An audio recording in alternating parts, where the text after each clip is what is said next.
Newsbreak. Sa headlines kan mga barata, Senador Kiko Pangilinan siniguro ang tabang sa mga programa sa proyekto kang lokal na gobyerno kang Naga. Mayor Len Robredo pinag-update ni Senador Kiko Pangilinan sa national politics.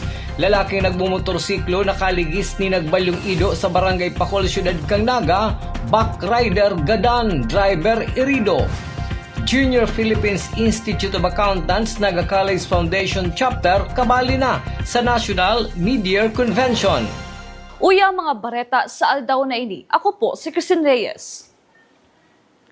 Senador Kiko Pangilinan naging bisita kasubagong udto ni Mayor Lenny Robredo.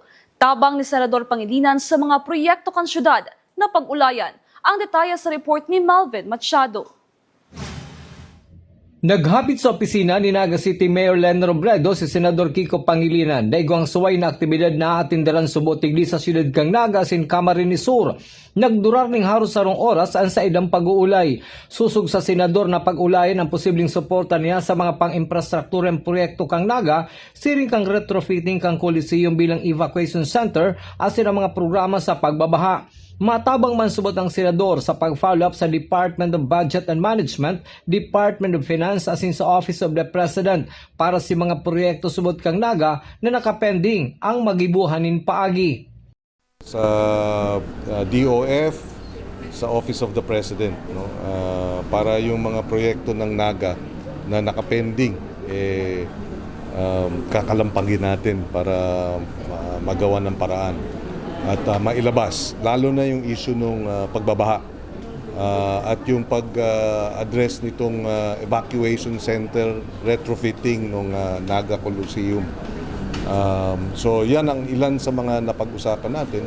Sa lado ni Mayor Len Robredo, tatawan subot na ning kopya si Senador Kiko Pangilinan ka mga pending request o rugna sa mga equipments na kaipuhan para mabawasan ang pagbabaha sa syudad. Asin ang senador naman subot ang bahalang mag-follow up. Sinabi ko sa kanya yung pangangailangan natin ng equipment for yung mga waterways natin.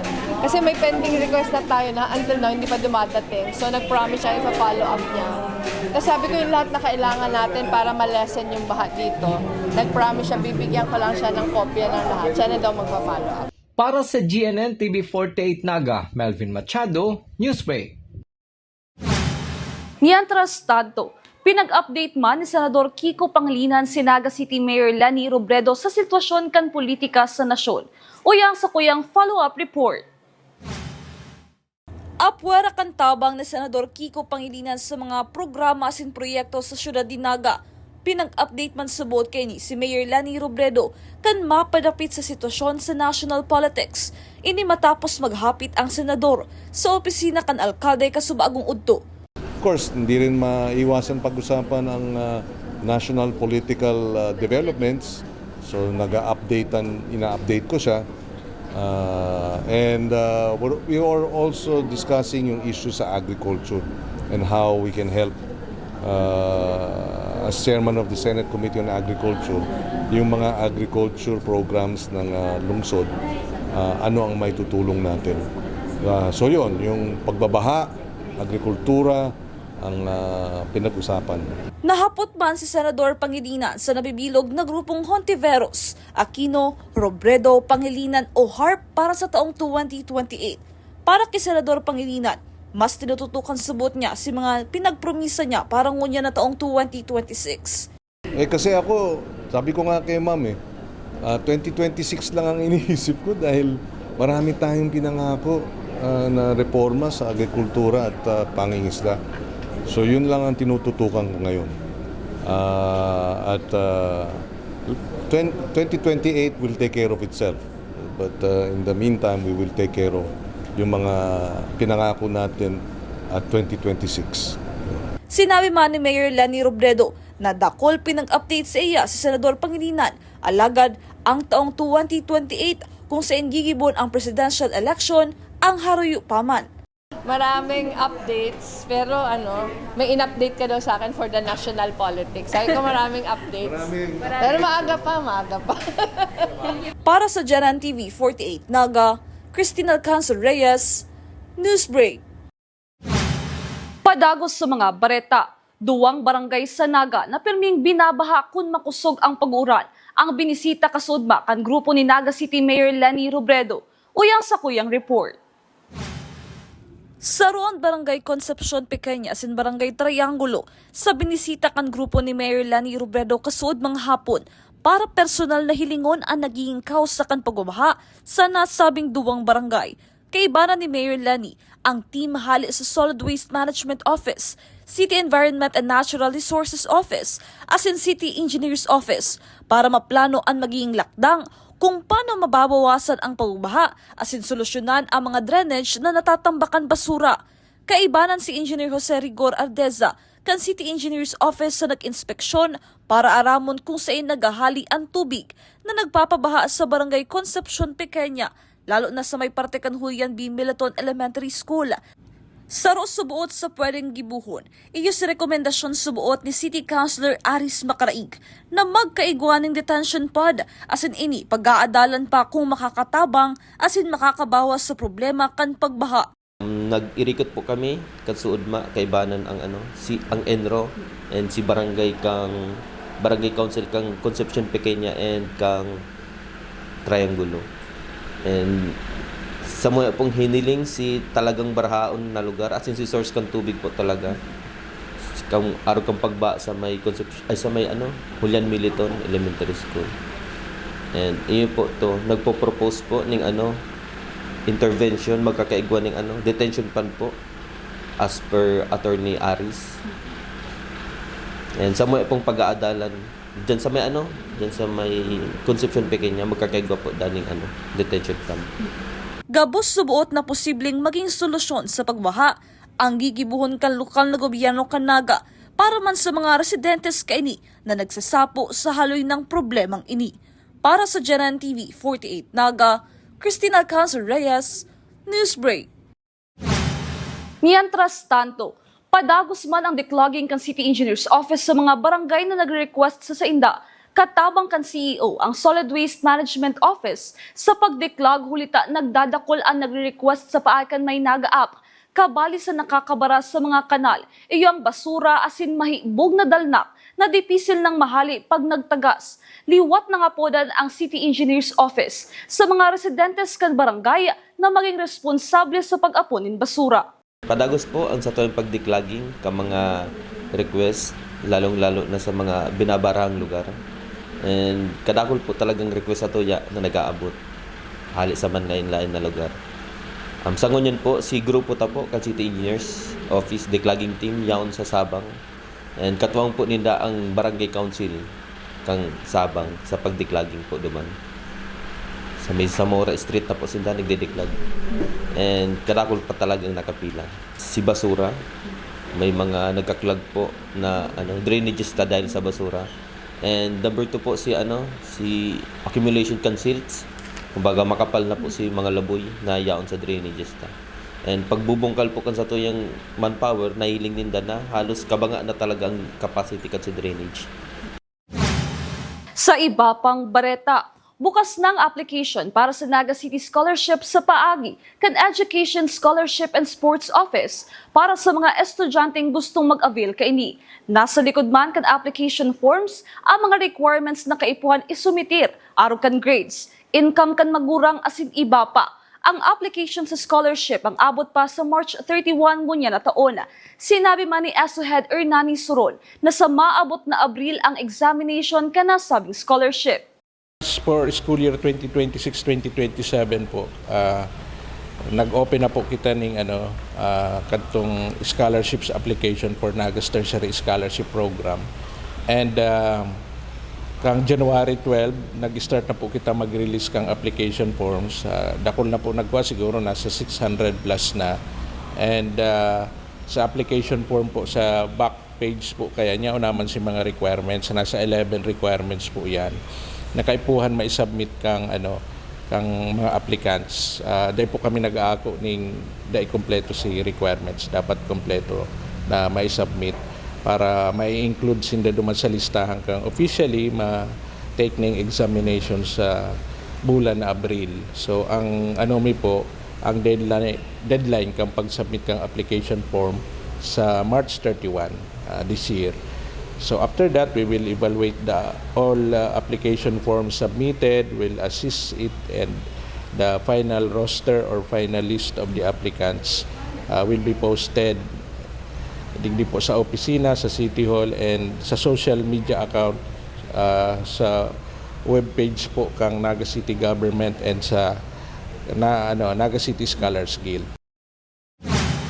Sa samuyang pagbabalik, driver nin motorsiklo na nag-iwas sa nagbabalyong irido, backrider gadan sa Pakol Syudad ni Naga. Yan asit iba pang nangingenot ng mga bareta. Digdi lang yan sa Janan TV 48 Daga Newsbreak. The digital age is here. They warn us of a cold, efficient world where the human touch is lost to automation. But we refuse to accept that choice. At Naga College Foundation, we believe the best future is one led by heart. We equip you with the skills you need to thrive. From our dynamic programs in finance and business, to the hands-on fields of IT and engineering, through our vital health sciences, our justice programs in criminology, and the crucial roles of education in the arts, we cover the entire spectrum of tomorrow's workforce.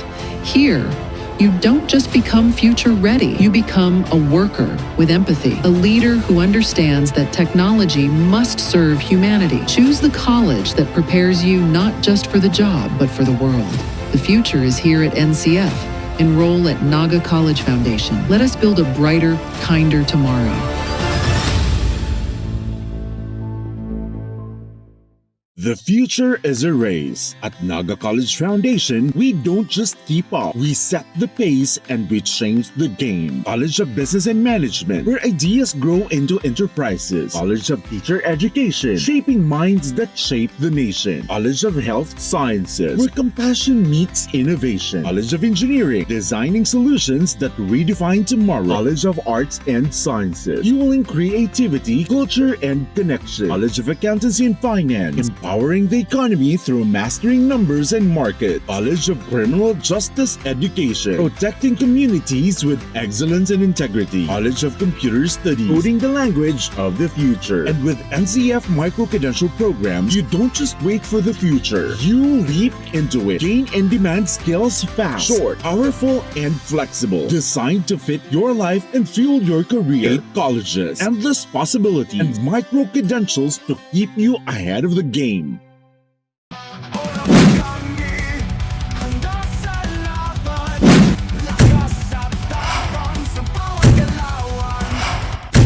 Ano, Moraga?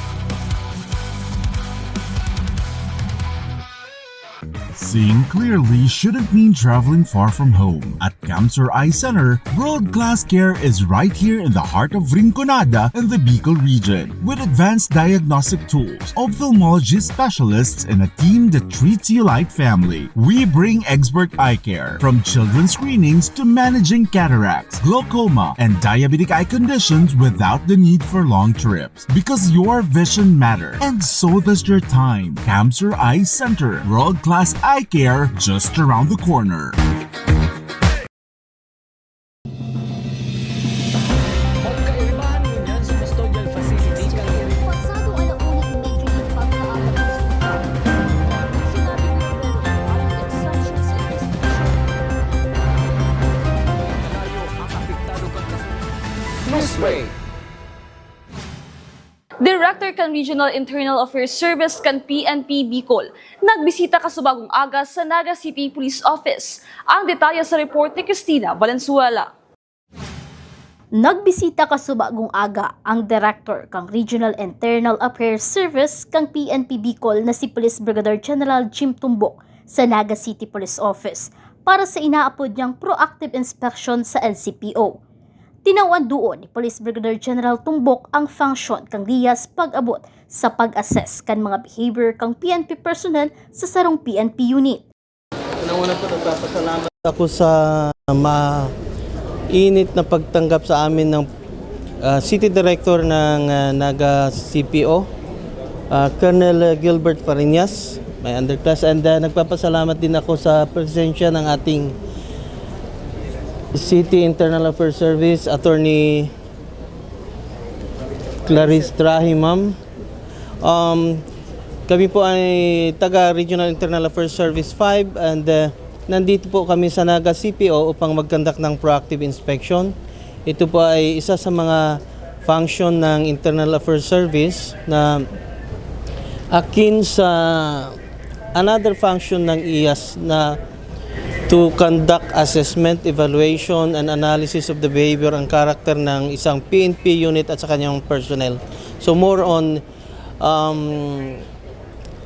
assessment ng state of discipline ng isang PNP unit at saka personnel po nila po. Sa assessment kang Rias 5 kang nakaaging taon, sinabi ni Police Brigadier General Tumbok na disiplinado ang mga PNP personnel sa riyon kan Bicol, hulit na nagsusunod ini sa mandato kan PNP. Alagad kung may insidente man na imbwelto ang PNP personnel, may prosesong sinusunod ang Rias para dangugon asin imbestigaran ang reklamo o kaso na imbwelto ang kapulisan. So far, dito sa Bicol Region, masasabi natin na disiplinado yung mga kapulisan, sumusunod sa batas, sa alituntunin ng Philippine National Police at sila po ay sumusuporta sa incumbent na chief PNP natin ngayon. Unang-una po, the same pa rin, may procedure tayong sinusunod para may satuparan ang yung tinatawag natin na due process na karapatan ng isang subject of complaint, kagaya na nirerespeto rin natin yung karapatan ng isang aggrieved party. So, we have to require the complainant, kung mayroon man, na formalize his or her complaint. Ina-assist naman po sila ng mga investigador natin. Pagkatapos po ng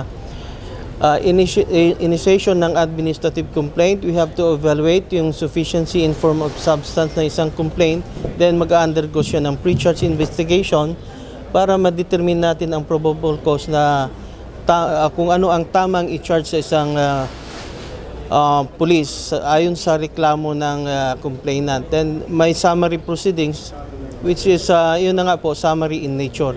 So, ibig sabihin, hindi we do away with the trial type proceedings na ginagawa kagaya ng sa korte.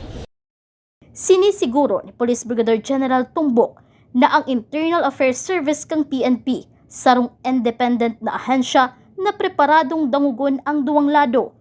We assure the public na ang IAS po ay isang independent, impartial and objective, investigative and adjudicatory body ayon po sa Executive Order 101. So, kampante po sila na ay bibigyan po namin ng bawat panig po ay may papapakinggan po namin. Para sa GNN TV 38 Naga, Cristina Valenzuela, Newsbreak.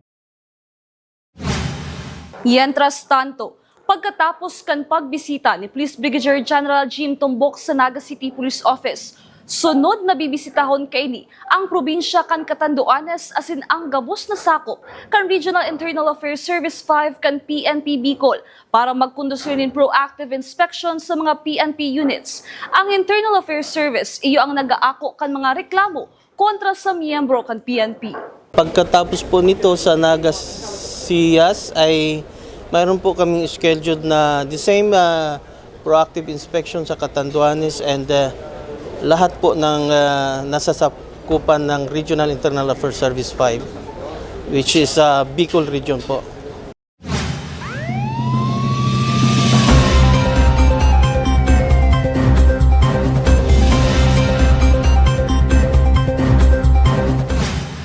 Saro ang gadan, mantang saro man ang irido. Matapos iwasan kan mga biktimang luna din motorsiklo ang sarong ido na biglang nagbalyos sa buot ng tinampo sa Barangay Pacol, Syudad Dinaga. Ang kumpletong detalye sa report ni Cristina Valenzuela. Dead on arrival kasubanggi ang sarong 43 anyos na babae na backrider kang sarong motorsiklo matapos ang nangyaring aksidente sa Kilometer 8 Barangay Pacol, Naga City. Binisto ang driver na si alias Rochelle, 38 anyos. Sa impormasyon kang PNP Naga, haling Barangay Carolina ang duwa, papuli sa saindang residensya sa Barangay Pacol. Kan biglang may nagbalyong ido sa tinampo.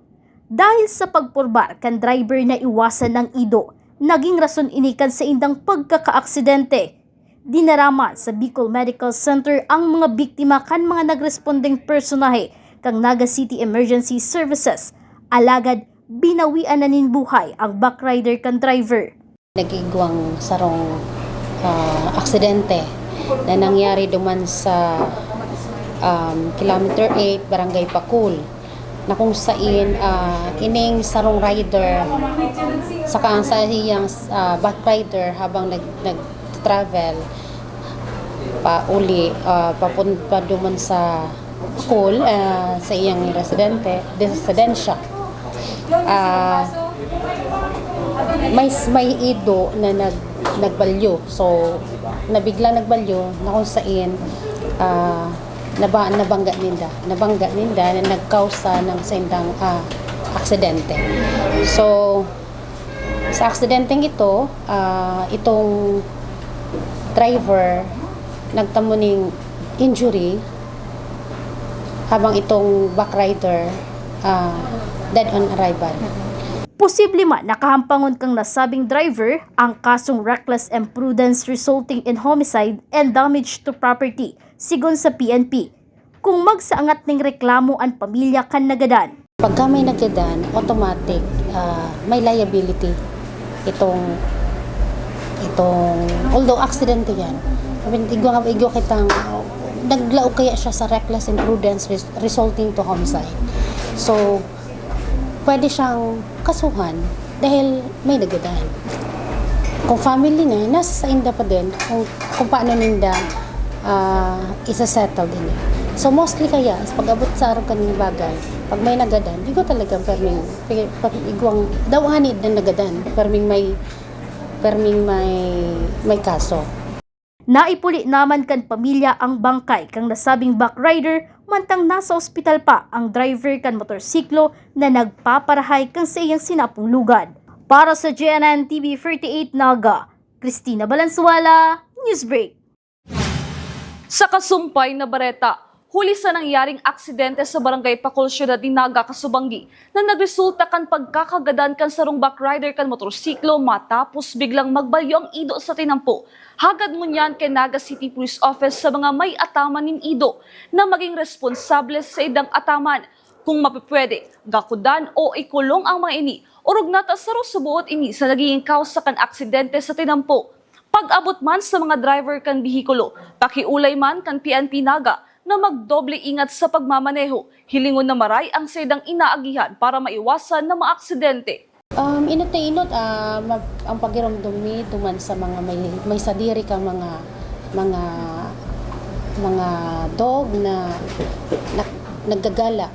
Kasi mostly kang sa mga self-accident sa mga motor, ini ang nagkakos. Itong biglang nagbabalyong stray dog sa tinampo na nagkakos ng aksidente nga sa mga motorista talaga, no, sa mga nakamotor. So hinahagad mi sa mga dog owner na maging responsable sana sa isang mga kung pwede, no, kung pwede igakudan or ikulong sa indang mga alaga para mayong nadedisgrasya, mayong binabawian ng buhay dahil sa mga arog kaning aksidente. So sa part naman ng mga motorista, hinahagad mi na dawa yan sabihin tanganing free ang tinampo, mayong gayong nag-aagi, mayong gayong kasi aron naman ng Carolina pagka banggi na medyo free na, mayon na masyadong sasakyan. So inahagad mi na mag-ingat pa din, hilingon pa din ang saindang mga agihan left and right, or maging conscious sa mga aagihan para day kita mas magayon na luway-luway lang sa pagdadrive para safe kitang makaabot sa kusain man kita pa. Sa iba pang police report, anom na newly identified individual ang naaresto sa drug buy-bust operation na pinag-operate kan mga personahe kan City Drug Enforcement Unit as in Police Station 6 kasubagong maagahon sa Zone 1 Barangay Del Rosario, Naga City. Binisto ang mga suspect na sinda alias Teddy, alias Chris, alias Clark as in alias Christian, residente kan Barangay Del Rosario, Ciudad de Naga, alias Paul as in alias Steve, na mga taga Karoyroyan, Pili, Camarines Sur. Sarong gramo subuotin shabu ang nakumpiskar sa mga suspect na may kantidad na 6,800 pesos as in ang 500 pesos na buy-bust money. Na-recover pa sa mga suspect ang sarong improvised handgun na may 2 bala as in mga drug paraphernalia. Susog kay Police Captain Marlon Riquillas, Station Commander kan Police Station 6. Duwalang subuot digdi ang target kan PNP. Alagad naabutan kan operatiba ang 4 pang drug personality na nagagamit kan illegal na droga. Pinoproseso naman kan Police Station 6 ang mga ebidensyang nakuha sa suspect para i-turn over sa forensic unit. Sa ngunyan, nakakustudiya ang mga suspetsado sa Police Station 6 as in naipa-drug test naman. Suba gumagahon alauna. Nagkagapo kita ng buy-bust operation sa Zone 1 Dropay na kung saan si subject po duman na duwa so nagpapabakal and upon consummation kang buy-bust, so incidentally ugwa duman ng 4 na nagagamit, so kinakahampang ka itong 4, so section 6 drug den and section 7 so visitor sinda duman. So naggagamit sinda naman, nagkapatsesyon, duman sinda nagagigibo kayan. Kaya sinda may kakahampangan man na kaso. So iyo po ang nagtransaksyon sa buy-bust. Ini aloy naman nga ini pinagasusundan kang mga personnel, mga sa CIU. Talagang ini aloy naman na nagtatransaksyon kayo ng pinagbabawal ng droga. More or less 1 gram sinaka sa sinda. Aside duman sa pinagagamit kay itong 4 na ito. Upon searching, nailing iniyo, yung improvised handgun na ini. As of now, pinagpa-process na ini. Turn over ini sa forensic unit to examine. Sa iba pang bareta, padagos ang pagbuga kan lava dome as in lava flow kan Bulkan Mayon na may paminsan-minsan maluyang strombolian activity susug sa report kan DOST FIVOX. Sa nakalipas na monitoring, may 222 volcanic earthquakes, 317 rockfall events, 63 pyroclastic density currents as in padagos ang ground deformation. Mantinido pa man giraray ang Alert Level 3 as in ang higot na pagbabawal sa paglaog sa 6-kilometer permanent danger zone kan Bulkan Mayon. Sa iba pang bareta, Junior Philippines Institute of Accountants Naga College Foundation Chapter kabali na sa National Mid-Year Convention. Tibay as in talento liwat ipapahiling kan mga tatak tigre. Ang detalye sa report ni GNN Campus Correspondent Kate De La Torre.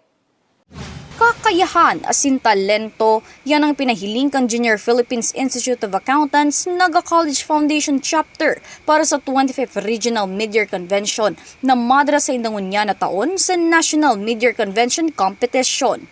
Ang National Mid-Year Convention sarong kompetisyon na binabalihan kang College of Accountancy and Finance student taon-taon kay badigdi aman lain-lain na eskwelahan sa luwas kan Camarines Sur para magkumpit sa 2 kategorya kang academics as in non-academics.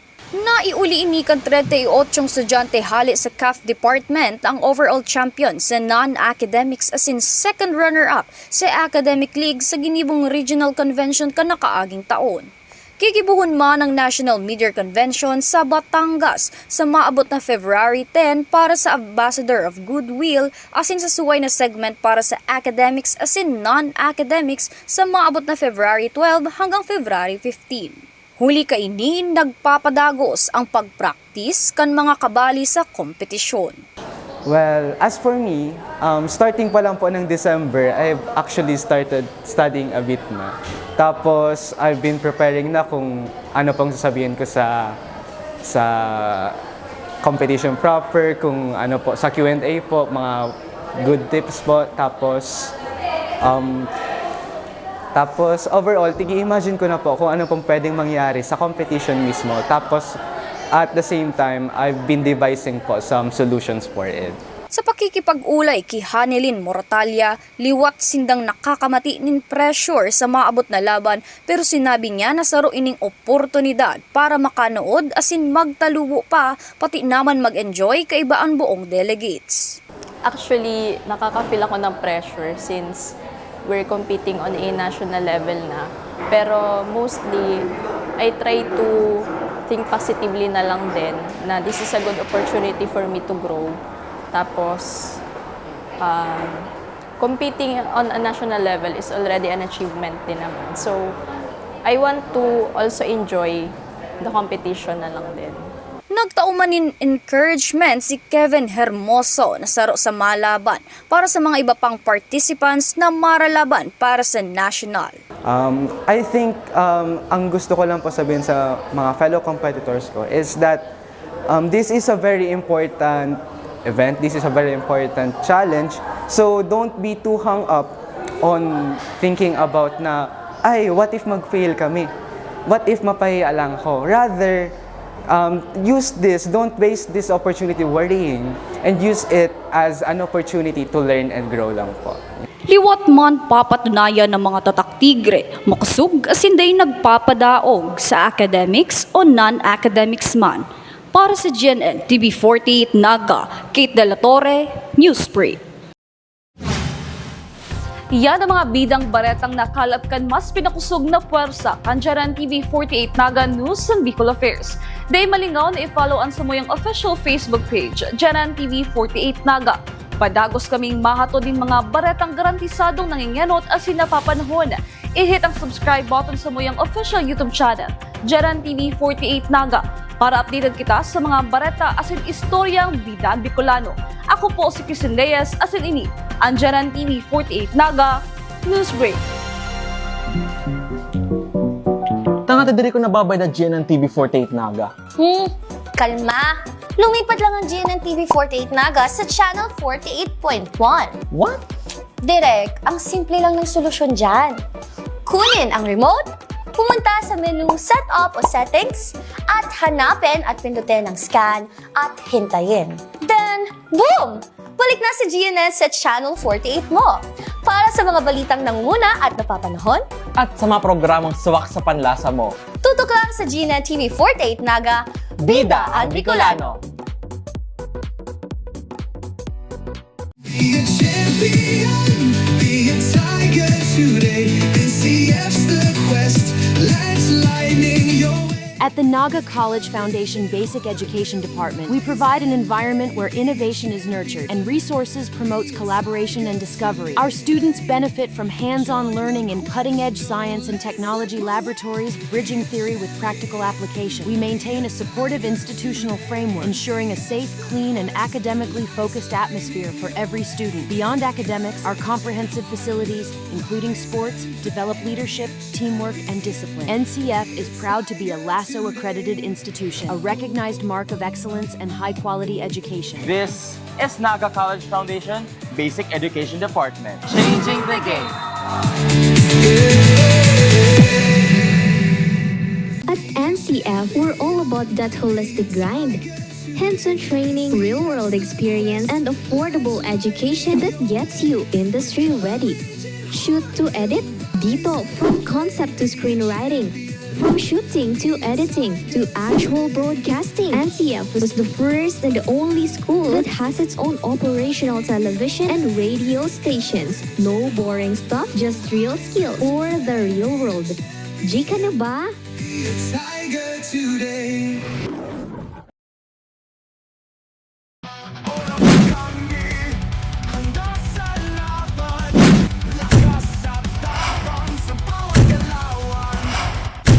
Ano, morag ka? Kahit saan mapunta, takang isa